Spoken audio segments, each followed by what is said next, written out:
teenagerii jedhama biyya kanatti ijoollee waggaa 10 keessaa biyya guddatanitti daa'imman kabaja guddaa qabu. Teenageroonni immoo baay'ee attentionii guddaadhaan kunuunfamu, mana barumsaatti ergamu, barsiifamu, wantoota gaaffii isaan gaafataniif deebiin akka kennamuu fi karaa adda addaa gargaarsitti barbaadama. Yooruma isaan gaaffii kan biraallee qabaatanii akka isaan hin miidhamne gaaffiidhaan rasaasaan miti. Gaaffii gaafataniinu akka sammuun isaanii hin miidhamneef eeggannaatu godhamaaf sammuu isaaniiti. Biyya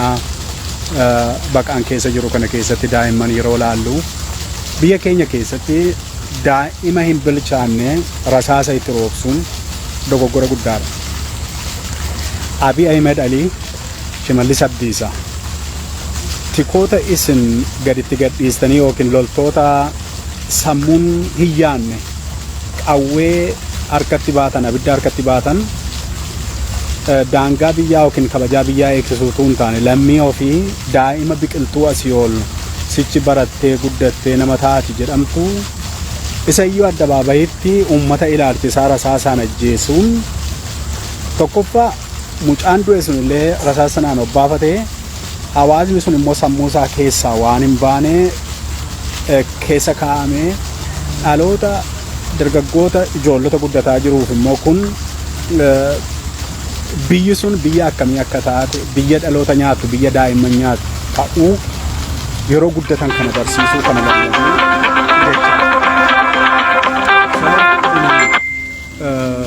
fakkeenyummaa gadheedha, fakkeenyummaa fokkisaadha. Yoo dhuguma biyya sana bulchaa jirtu ta'e daa'ima nu jalaa hin ajjeesinaa.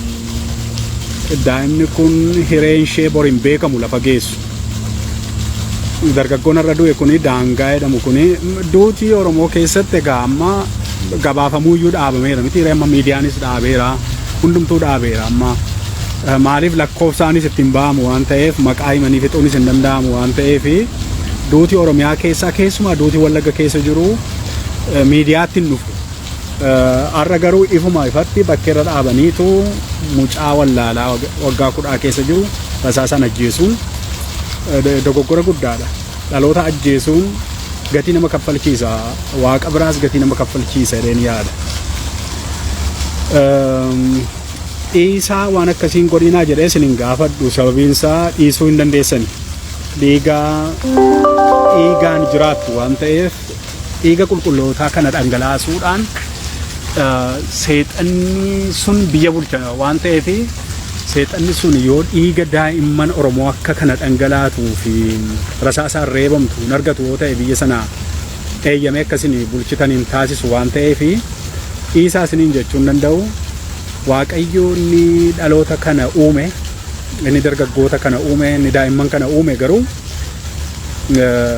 gatii isin baasisu. Kana wanti jechuu danda'u gama daa'imman har'a rasaasaan ajjeefamee fi guutummaatti waggaa guutuu yookiin waggaa 5 kana addumaan erga barri mootummaa Oromooti jedhamee dhaloota dachee kanarraa daguugame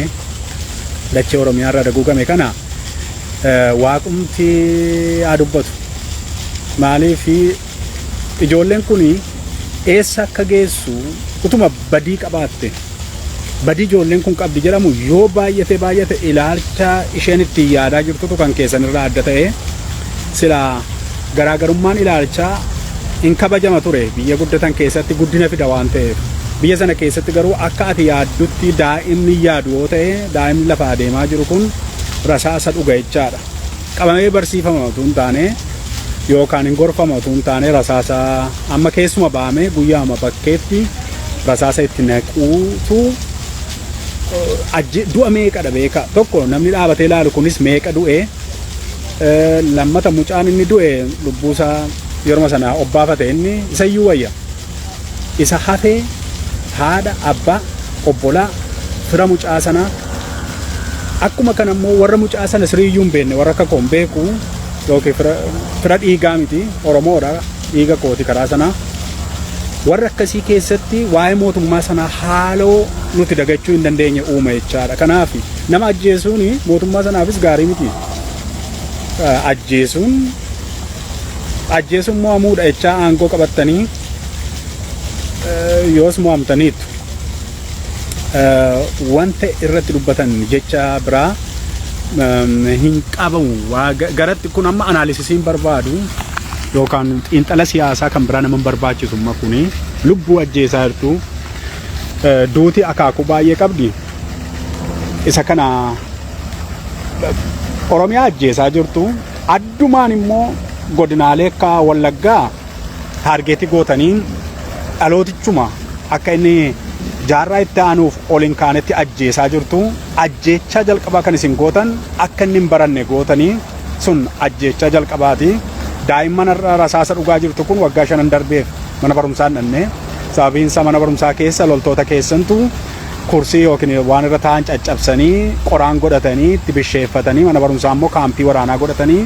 kanaaf Wallagga keessa manni barumsaa hin jiru. Isheen mana barumsaa carraa dhorkatamte kun immoo rasaasa bu'aan isheen lubbuu baafatte immoo bosonatti galtee qabsaa'aa jirti. Wallagga kana akka inni maaliif akka taargeet ta'e namaa gala addatti maaliif godinni sun addatti taargeetii Abiy Ahimedii fi taargeetii Shimallis Abdiisaa jala ta'e naa gala nama kamiifuu ifaadha xiinxalan barbaachisu. Garuu hojii gaarii miti hojii sana dhiisa hojii dhaloota ajjeesu dhiisa kan keessan warri isin dhashitanii biyya gurguddatan keessatti riisoorsii Wallaggaa warqee Wallaggaa gurguramuun Awurooppaa fi Ameerikaatti baratu doolaara gurguddaa kaffalanii inni achitti dhalate garuu abbaan qe'ee garuu ijoollee barsiifachuu dadhabe immoo qofatu hin taane ajjeefamee awwaallachuu dadhabe immoo reeffa kadhatee argachuu dadhabaa jira. Wallaggaarra daa'imman isaa dhaabatanii isa dhaabaniitu rasaasatti naqu na awwaallan naammoo nuu kenni yeroo jedhan immoo siin kennamu reeffis jedhuun biyya akkasiitu maal waanuma bara akkasii keessa waan uumamneefis naan galleena mataa taa'ee gaafa laaluwanii jarana mataan nu dhukkube biyyaa fagaanne malee dhukkubbiiruma mataa dadhabne dhuguma isiniin jedha nuyyuu warra du'e irra hin caallu foonumaan fagaanne malee maaliif yaaduun dhiiftu waan ta'aa jiru kana hin argita miidiyaarraa argita kallattii argatta gara isaan wallaalchisee sabni kunis hin ciisee daguugamaa jira wal faana ka'ee qabsaa'uu hin dandeenye inni kaan hin bitame Oromiyaa iddoo adda addaatti qoodanii lagaan gandaan dabareedhaan adda qoodanii iddoo tokko nama tokkotu kan nama 100 yookiin nama 1,000 nyaata cooma iddoo kan biraatii rakkoo guddaadha in ajjeefamaa mirga hireema jiraachuu iyyuu dhabaa sana mee dhaloonni itti yaada dhaloonni xinnoo ishee biyya bilisaa jirtanii fi waa dubbachuu dandeessanis yookiin waa gochuu dandeessanis mee itti yaada waan kana dhaloonni daguugamaa jira nu jala ola deemaan bor eessa gaa baratee waa tokko achi deema jedhamu sirna bilisiginnaa jedhamu kanaan daguugamaa jira lafarra keessumaa dhaloonni ola deemaan daguugamaa jira dhaloota kanaaf miidiyaa Facebook irratti guyyaa tokko lama riippi jechuu qofaan furmaata ta'uu dhiiseera maa gatiin qabu suni garuu waan cimaa barbaada haala cimaadhaan itti yaadanii hooggansa baafatanii salphina qe'eetti namatti dhufte kana ofirraa qolachuun baay'ee barbaachisaadha. Kana ammoo inuma danda'a ummatichi tokkoomee ennaan hin danda'a. Ummata bal'aadha, ummata guddaadha, ummata qeesaa sirriitti beekuudha garuu dammaqsuu barbaachisaa gargaaruu barbaachisaa. Isa kanarratti mee harka wal qabadhaati. Keessumaa yeroo ajandaan ajjeechaa du'aa akkas adeemu kana aktivistoota bilisiginnaan Finfinnee kanarra keessee ajandaa jijjiirsisiistee waan adda addaa haasofsiistu kana mee xiyyeeffannoodhaan ilaalaa warri itti sittanis warri naannoo Finfinnee jirtanis nuyi silaa katabnees barreessinees maal goonees waraabessa taane nuugame mee itti yaada waan Oromoo irratti hojjetamaa jiru garuu kan durirra fooyya'aa dhufa utuu hin taane isa caalaatti Oromoo irratti ciqileen jabaataa jira waan miidiyaarraa hin ilaalina waan miidiyaa PP hin ilaalina Green Legacy maaloo waan jedhamu meedhiisa waa'ee lafa magarsiifames hin jiru waa'ee lafi magariisa ta'uu qofa utuu hin taane dhaloota turraa godaane erga dhaloonni irraa barbadaa'e lafa sanarra maal akka jiraatu namaan galu meetti yaadaa jechuudhumaaf egaa yaa kana maalan dubbadha waan dubbadhu wanta kan biraa hin qabu. Waan isin barreessitanii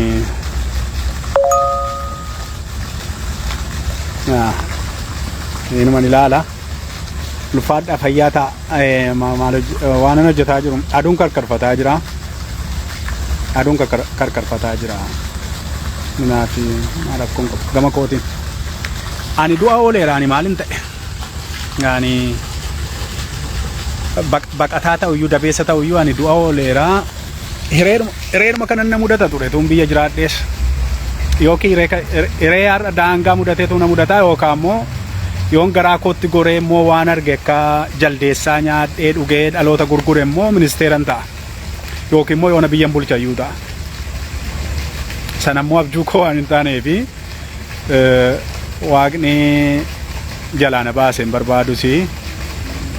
raqa yoo ta'e waraabessi raqa walitti haamaa deemtu yoo umuriin dheeranne raqaaf hin jiraatin dhugaadhaaf jiraanne waaqayyo wajjiniin jiraachuu wayyaa. Kanaaf ani jireenya kootti ankootti gammadaadha garuu attamitti hin gammadaree dhaloota dhumaa jira attamitti sammuun nagaana ta'a. Yaaduun dandeessu bar gaafa qeedhaa maatii kee daguuganii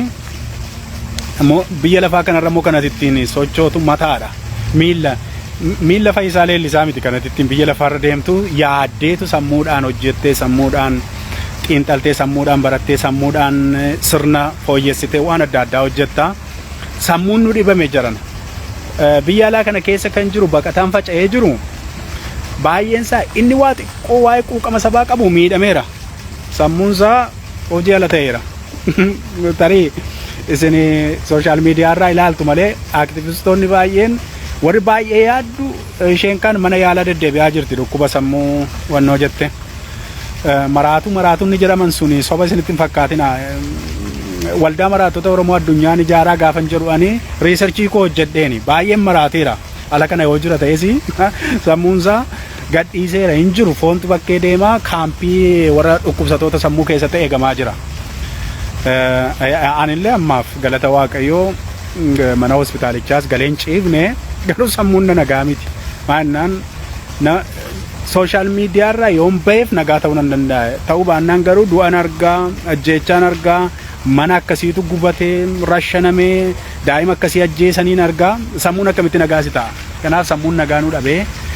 sammuun keenya nagaan hin jiru jirra biyya gaarii jirra biyya dhala namaa mitiiti ilbiisni bakkeerra naanna'u yoo mirgatti qabuu fi kabajamu keessa jira gama keenyaan baay'ee rakkoo tokko hin jiru sammuutu hin jiru malee nagaa guddaa qabna rakkoon tokko iyyuu hin jiru. Mee amma har'a qoosuu hin danda'u ajjeechaa dargaggoo sana irratti irra raawwatetu xiqqoo sammuu koo na miidhee waan an dubbisaa jiru iyyuu ganna darbachiisee ganna baasise ala kanatti kanaaf qoosaa adda addaa yeroo biraan itti deebi'a. Eeyye ani masaraadhuma kana keessanii jiraadha masaraan kuni mana barumsaati mana barumsaa jajjabaadha barataan biyya kanaa yoo gadi ba'e rasaasa dhugatu hin taane akkas bishaan itti qabbanaa'aa iddoo barbaade taa'ee qilleensa lafa taa'u taa'ee yaaduu danda'a. Kanaaf ijoolleen biyya kanatti dhalatanii kan isaan jaboo ta'anii manni barumsaa isaa keessillee nagaasii kenna magariisa bishaan lafaa fi mudhii biildingiitti burqa rakkoon tokko hin jiru. Sammuun nagaa taanaan biyya baay'ee barachuu danda'anidha biyyi kuni akkasi. Kanaaf yaa warra dhaloota ajjeestanii waaqayyumaan sodaadhaati hin ajjeesina. Namni isin ajjeesaa jirtan kun nama beekan gulummaarra naa caaluudha warri isin daa'imummaatti kutaa jirtan kuni warra isiniin caaluudha warra biyya bulchina jettanii warra kiskistaa sirbaa ooltan kana namoota caaluudha namoonni isinii wallaggarraa har'aa obbee kana karaatti deebistanii egeree hin jaamsinaa egeree namaa hin jaamsinaa warra dubbatachuu hin dandeenyeef waaqayyotu dubbata ani akka nama waaqayyoon beekuuf waaqayyoon sodaatu tokkotti dhaamsa isinii kenna dha'icha waaqayyoo dura dhaabbachuu hin dandeessan hin dandeessu meeshaa bitattanii albuuda gurgurtanii waraana Sudaan dura dhaabachuu dandeessu waraana Somaaliyaa dura dhaabachuu dandeessu garuu eekamsa waaqayyoo fi waraana waaqayyoo dura garuu dhaabbachuu hin dandeessanii waaqayyo ana amanadhu immoo gatii isin baasisa gatii dhaloota isin nyaachaa jirtan kana isin baasisa nana mana yoo kanan godhu ta'e waaqayyumti ana amanu iyyuu waaqa isinii wajjin walii galee saba ajjeesudha jedheen dubbadha gaafa sanaa garuu amantii guutuu an qabu waaqayyo haadha hiyyeessaa boosisaa hin hambisu haadha hiyyeessaa gidiramtee rakkattee ilma ishee guddifatte yeroo rasaasan ajjeestan imimmaan ishee kun lafa bu'ee yaaduanii imimmaan hiyyeessaa imimmaan haadha hiyyeessaa gara waaqa adeema abidda ta'ee bokkaa ta'ee rooba kanuman jedha ulfaadha.